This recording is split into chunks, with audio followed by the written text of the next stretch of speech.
ভাই, হোর্ডিং রাজনীতি এতে কি পরিবর্তন হবে পশ্চিমবাংলায়?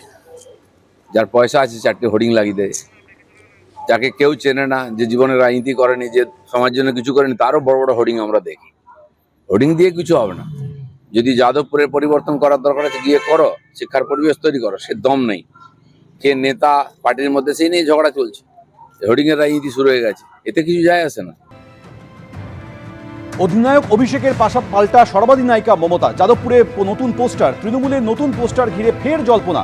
অভিষেকের ছবি দেওয়া পোস্টারের পর যাদবপুরে মমতার ছবি দেওয়া হোর্ডিং। হলুদ রঙের নতুন হোর্ডিংয়ে লেখা রয়েছে সর্বাধিনায়িকা জয় হে। যাদবপুর বাঘাযতীন থেকে সুলেখা মোড় পর্যন্ত লাগানো হয়েছে নতুন এই হোর্ডিং।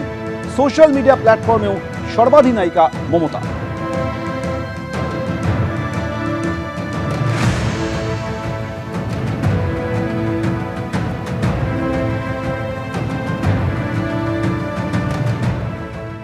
গত 27শে ফেব্রুয়ারি মমতা বন্দ্যোপাধ্যায় নেতাজি ইন্ডোর থেকে এই বার্তা দিয়েছিলেন এবং বীরভূম নেতৃত্বের প্রতি তার বার্তা ছিল যে নিজেদের মধ্যে যাবতীয় দ্বন্দ্ব সংঘাত মিটিয়ে নিতে হবে। কিন্তু তারপরেও দেখা যাচ্ছে যে যেখানে অনুব্রত মণ্ডল এবং কাজল শেখের সংঘাত কিন্তু অব্যাহত। নেত্রীর কড়া নির্দেশের পরেও কেষ্ট কাজল সংঘাত প্রকাশ্যে চলে এলো।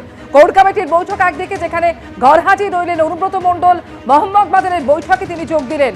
দেউচা পাচামি নিয়ে মোহাম্মদবাজারের বৈঠকে যোগ দিলেন অনুব্রত মণ্ডল। অন্যদিকে পাল্টা কাজল শেখ বলছেন যে এরকম কোনো বৈঠকের কথা জানাইনি।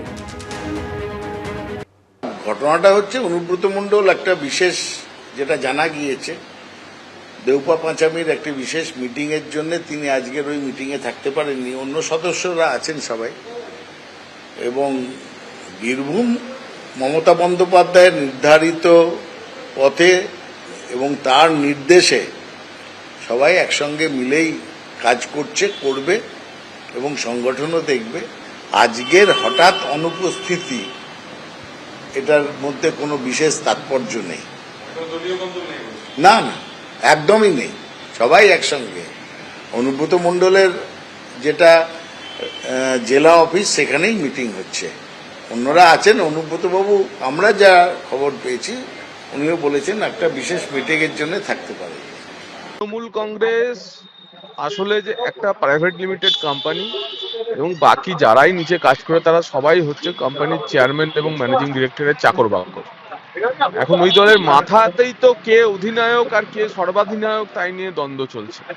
এবং আমরা তো ইতিমধ্যেই দেখেছি যে কেষ্ট মণ্ডলের হাতে আর কেষ্ট মণ্ডলের সুদর্শন চক্র নেই, সুদর্শন চক্র কাজল শেখ হাতে নিয়ে ঘোরাচ্ছে। তো বোঝাই যাচ্ছে যে শাসক দল, একটি শাসক দল গত 2.5 বছরে একটা জেলার জেলা সভাপতি ঠিক করতে পারেনি, জেলার রাস কার হাতে থাকবে তা ঠিক করতে পারেনি। বকরাবাজি, তোলাবাজি, সিন্ডিকেটবাজির ভাগ বাটোয়ারাটাও নাকি শুনছি নাকি যে যেখানে পাচ্ছে খাবলা খাবলি করছে বলে শোনা যায় তৃণমূলের অন্দর থেকে। এবং তারই প্রভাব এদের কোনো কোর কমিটিতে, কোরত্বই নেই তো কোর কমিটি কি হবে।